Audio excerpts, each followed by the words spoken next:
Bien-aimés frères et sœurs, vous connaîtrez la vérité et la vérité vous affranchira. Ça, c'est pas moi qui le dis, c'est la Bible qui le dit. Mais moi, je vous dis mieux. Vous connaîtrez la vérité historique, notamment celle de vos ancêtres kémites, et vous aurez une vision globale de ce que c'est que la vraie souveraineté politique. J'ajoute, vous reviendrez à la spiritualité africaine ancestrale et vous comprendrez les enjeux de l'indépendance économique. Et pour terminer, vous accepterez votre identité culturelle kémite et vous obtiendrez deux choses. La première, c'est la paix. La seconde, c'est le développement, à une condition. L'unité de toute l'Afrique noire, l'unité de tous les Noirs du monde entier. Au TEP à tous, bienvenue sur la chaîne des panafricanistes par essence, par conviction et par excellence.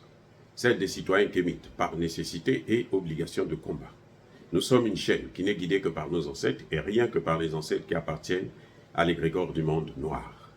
Par conséquent, nous ne croyons en aucun Dieu venu de l'étranger. Toutefois, cette vidéo n'est aucunement destinée à inciter à la haine ou à la violence, car nous menons un combat qui est d'abord et avant tout spirituel, intellectuel et démocratique. Ensuite, il est politique, géopolitique et géostratégique. Contre l'impérialisme, le colonialisme, le néocolonialisme et l'endocolonat, qui sont tous qualifiés de crimes contre l'humanité. Nous menons ce combat sur la base du principe fondamental que nous avons hérité de nos ancêtres kémites, qui est celui de la Mahat, c'est-à-dire solidarité, vérité et justice. Vous êtes donc en droit de connaître la vérité et nous avons l'obligation de vous dire la vérité, rien que la vérité, afin que justice soit reçue au continent africain. Et ça, c'est notre modeste contribution dans cette noble lutte en faveur de la souveraineté, la dignité, la solidarité et l'unité africaine. C'est exactement ça que nous appelons le panafricanisme. Bien-aimés frères et sœurs, je me suis amusé à essayer d'analyser un peu cette histoire qui découle du dernier sommet des pays de la CEDEAO. Une CEDEAO qui est sortie de la divisée, avec à peine 3 ou 4 pays qui vont en guerre. Les autres se sont tous rétractés et ont pensé qu'ils ne doivent pas abandonner un pays frère dans les mains des Occidentaux et de l'OTAN. Et ils ont posé des actes allant dans ce sens. Au point où, à la fin de la réunion, personne ne voulait lire la déclaration commune, y compris le président Bazoum. Mais cette déclaration qui a été faite sous pression, puisque je vous ai déjà dit que lors de ce sommet, il y a eu plus de blancs que de noirs. Et il y avait pratiquement, c'était un sommet CEDEAO, Union européenne et peut-être même États-Unis. Donc, ce n'était pas un sommet de la CEDEAO, c'était CEDEAO, Union européenne, États-Unis. Donc, ça, pour nous, ça ne nous concerne pas parce que les peuples en Afrique n'en ont plus besoin. Alors, dans la déclaration qui a été lue par Alassane Ouattara, qui n'était d'ailleurs visiblement pas dans son assiette, qui tremblait même lorsqu'il parlait, sa voix était grave et il respirait à peine. On a mentionné deux termes que je voudrais essayer de reprendre pour comprendre un peu qu'est-ce que ça veut dire. On va analyser un peu. Les pays de la CEDEAO ont dit qu'ils ont activé une force en attente et ils ont ordonné leur déploiement. Donc, il y a deux mots, activer et déploiement. Mais avant ça, on va d'abord chercher à savoir qu'est-ce que la force en attente. Mais qu'est-ce qui a été prévu dans la charte, dans le protocole de 1999 concernant la bonne gouvernance des États? Une force en attente, en fait, c'est une armée de réservistes. C'est des gens qui ont été formés, qu'on a encadrés et qui appartiennent à un même corps et qui sont là en cas fait appel à eux pour venir intervenir.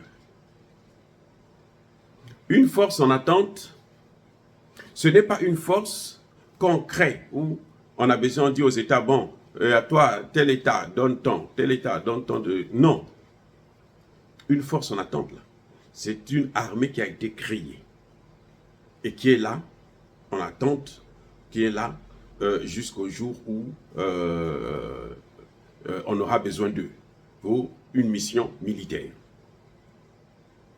Ici aux États-Unis, on les utilise parfois quand vous arrivez, quand vous faites partie des réservistes, de l'armée et autres, on vous laisse par exemple aller travailler dans le privé. Si vous voulez faire des études, vous partez faire des études. Mais en cas d'urgence, tout de suite, vous abandonnez tout ce que vous faites pour venir. Donc, une force en attente, c'est un bataillon ou des bataillons qui existent déjà, qui ont été créés uniquement pour la CEDEAO. Ils devraient être formés par la CEDEAO. Elle ne peut pas être formée par les États. Parce que si elle est formée par les États, eh bien, quand ces États vont se réunir pour faire une guerre, pour mener une guerre, ce sera difficile pour eux de coordonner, surtout qu'ils ne font même pas des exercices. Vous voyez les exercices que la Chine et la Russie font. Ils font plutôt. Ces exercices-là, c'est pour permettre au jour où les deux pays vont être attaqués par l'OTAN, parce qu'ils le savent que l'OTAN veut non seulement détruire, balkaniser la Russie, mais aussi la Chine. Donc, une force, telle qu'ils font des exercices là, c'est pour se préparer en cas de, ils savent comment ils vont réagir. Si la CEDEAO avait une force en attente, on aurait dû voir aussi des exercices similaires. Ils interviennent dans le désert, ils interviennent par exemple dans le cas du terrorisme, puisque le terrorisme est en train de frapper le Nigeria, ça fait maintenant plus de 20 ans. Vous voyez, le Mali, ça fait une douzaine d'années. Le Burkina Faso, le Kenya, plutôt le Niger, c'est presque une quinzaine d'années au tous. Il n'y a pas eu de force de la CEDEAO pour dire, bon, nous allons lutter, puisque ça attaque, ça est en train de gangrener, déstabiliser plusieurs pays de l'institution. Parce qu'il n'y a pas de force en attente. Ça n'existe pas. La CEDEAO n'a pas de force d'attente. Elle n'a pas une force en attente. Ce que vous avez entendu là, c'est faux, c'est un mensonge. C'est du cafouillage politique. La CEDEAO n'a pas de force en attente. Ça, c'est un premier point. Deuxième point.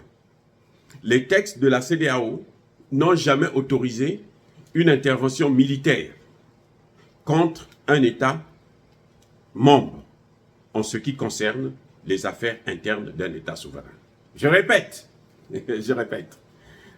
les textes de la CEDEAO concernant le protocole sur la bonne gouvernance ne prévoient pas d'intervention militaire, surtout pas dans un État membre. Et en pire, dans une situation interne. Parce que c'était ça. Alors la CEDEAO devrait aussi se regrouper pour pour donner des injonctions à faire la guerre à Macky Sall, au Sénégal, dans le cas avec Sonko. Eh oui, ça devrait être ça. Mais les textes n'ont pas prévu ça. C'est une affaire interne. Personne ne peut intervenir dans ça. Ni la France, ni les États-Unis, ni la CEDEAO, ni l'Union africaine, ni l'ONU. Donc déjà, ce que la CEDEAO a appelé force en attente, c'est illégal, c'est illégitime. Ça n'existe pas. Nous avons seulement en mémoire Emmanuel Macron qui passe en Guinée-Bissau, à l'époque où l'autre rigolo là, Embalo, était le président de la CEDEAO. Il est allé là-bas et Emmanuel Macron a demandé à Embalo de créer une force anti-putsch. Une force qui va faire la guerre contre tous ceux qui vont faire des coups d'État dans leur pays. Donc une force illégale qui mènera des guerres illégales. qui va mener des guerres contre des États souverains de la CEDEAO. C'est ça qu'Embalo a voulu créer avec Emmanuel Macron, ou à la demande d'Emmanuel Macron. Maintenant, qu'est-ce qui se passe? Cette force n'a jamais eu lieu, n'a jamais été créée. Donc, elle n'existe pas. Elle n'existe pas. Ce qui revient à dire que lorsque la CEDEAO dit on a activé la force en attente, eh bien, ils n'ont rien activé du tout. Ils n'ont rien activé parce qu'il n'y a rien à activer. On active quelque chose qui existe déjà, qui est déjà fonctionnel, mais qui est au repos. Par exemple, la télévision, vous allumez la télévision parce que vous avez déjà, la télévision est déjà là. Elle est branchée et tout, elle est là. Donc, on l'allume. C'est ça, activer. C'est accélérer. C'est faire fonctionner. Vous voyez? Donc, on ne peut pas dire que nous avons activé une force en attente alors que la CEDEAO n'a pas de force en attente. Les Comog que vous avez vus là, ce n'est pas une force en attente. Hein. Déjà, les Comog étaient illégales déjà. Les bons juristes, je dis bien les bons juristes, les vrais juristes vont vous le dire, que c'était illégal. Il ne faut pas écouter ce que sur les chaînes françaises là, quand on vous raconte les propagandes là. Non, nous sommes allés à l'école, donc en France là même. On dit bien en attente, c'est-à-dire que ça existe déjà et ça est là. Jusqu'à ce qu'on donne l'ordre, jusqu'à ce qu'on l'active. Mais il n'y en a pas. La CEDEAO n'a pas d'armée. Et oui, la CEDEAO n'a pas d'armée. Quel est le militaire africain de l'Afrique de l'Ouest là, dont les salaires viennent de la CEDEAO? La CEDEAO a des civils fonctionnaires qui travaillent pour la CEDEAO, comme le président de la commission de la CEDEAO. C'est un civil, fonctionnaire. Il est payé par la CEDEAO. Si la CEDEAO avait une force en attente, ces militaires-là devraient être payés par la CEDEAO. Même s'ils sont dans leur propre pays d'origine, ils devraient être payés par la CEDEAO. Mais en général, comme ce sont des militaires, ils devraient avoir un compte où on les case là-bas dedans, et puis ils attendent seulement que la CEDEAO engage une guerre, et puis ils vont faire la guerre. Ça n'existe pas. Je vous mets à défi, je mets à défi tous les propagandistes là de la France et de l'OTAN, qui nous montrent que la CEDEAO a une force en attente. Les Comores étaient dans une illégalité, mais alors pas possible. Les Comores là, ils ont violé des femmes, ils ont tué, ils ont abusé des droits de l'homme. C'est-à-dire que c'était un carnage. Le droit de l'homme, là, ça n'existe pas chez eux. La Gambie, quand ils sont partis en Gambie, là, il y a eu la décision, la résolution du Conseil de sécurité. Et puis on vous dit maintenant, formez une armée recrutée. Chaque pays n'a qu'à donner un certain nombre de militaires pour mener l'opération à bien. C'est ça justement. Mais quand on parle de force en attente, c'est pas les casques bleus là, c'est pas une force en attente. Hein. Parce que les casques bleus sont constitués au moment où on prend une résolution, on demande à chaque pays quels sont les pays qui veulent contribuer. Et puis chaque pays prend un certain nombre de ses soldats, elle met à la disposition de l'ONU. Mais ce n'est pas une force en attente. C'est une force qu'on crée pour une mission donnée. Une force en attente, elle est là. Elle attend seulement, elle ne fait rien d'autre, elle attend seulement qu'elle puisse intervenir. Donc, quand on dit activer, on peut pas activer le vide. Vous n'avez pas activé l'air, ce n'est pas vous qui contrôlez l'air. On active quoi? On active ce qui existe déjà, qui est fonctionnel, qui a été déjà mis sur pied. Si ça n'existe pas, ça n'existe pas, on ne peut pas l'activer. Quant au déploiement. Déploiement, c'est les mettre maintenant sur le terrain. Toi, tu vas au nord du Niger, toi, tu vas à l'est du Niger, toi, tu vas attaquer par le sud, toi, tu vas attaquer par là, ainsi de suite. C'est ça le déploiement. On vous met en position d'intervenir. Mais comme je disais tantôt, on ne peut pas activer quelque chose qui n'existe pas. On ne peut pas déployer aussi quelque chose qui n'existe pas. Une armée qui n'existe pas. C'est une armée qui existe dans la tête des Français parce qu'ils se disent qu'on va créer une armée, les Ouest-Africains vont déclencher la guerre et puis nous on va venir faire la guerre. Non, ça ne marche pas comme ça. Une force en attente doit être créée avant d'aller faire une guerre. Vous savez que non, vous aurez des guerres, maintenant vous faites votre force, vous la mettez là, et puis elle attend que le moment venu, elle puisse intervenir. Tout ce que vous voyez là, ce sont les magouilles françaises. C'est pour ça que les Français ne s'en sortent plus en Afrique. Parce qu'à l'Afrique, là, nous avons maintenant des gens qui connaissent. Même si eux, ils ont encore les larbins, les intellectuels qui font partie de leur réseau, qu'ils utilisent, qu'ils payent pour dévaster l'Afrique. Mais nous sommes plus nombreux. Et c'est maintenant nous qu'on écoute sur le terrain. Là. Sur le terrain, là, on n'écoute plus les voyous, là, les imbéciles là, de la France-Afrique. Non, sur le terrain, c'est nous qu'on écoute. C'est nous qui donnons les informations que eux, ils prennent en considération. Ce qu'ils disent là, on écoute seulement pour savoir un peu qu'est-ce qui se passe et tout. Mais sinon, les gens, on s'en fout éperdument parce que d'ailleurs, on ne veut plus de la France.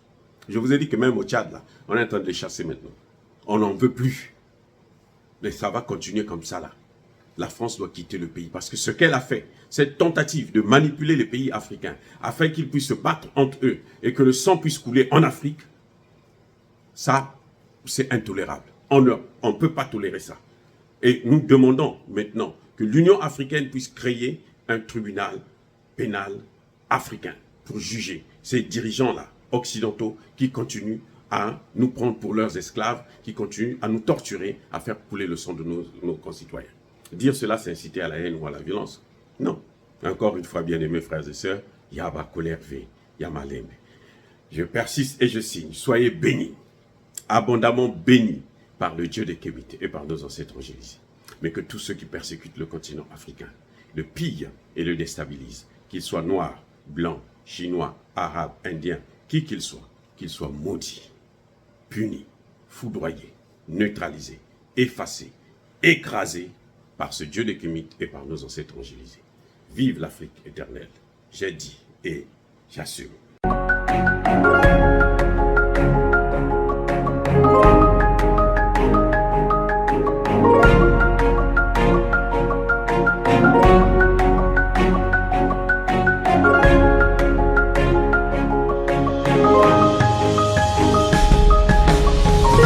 Eux, ils marchent par la foi et non par la vue. Mais moi, je vous conseille vivement de marcher par la connaissance scientifique et historique, notamment celle de nos ancêtres kémites, par les 5 sens et par l'intelligence. À vous, à Pierre.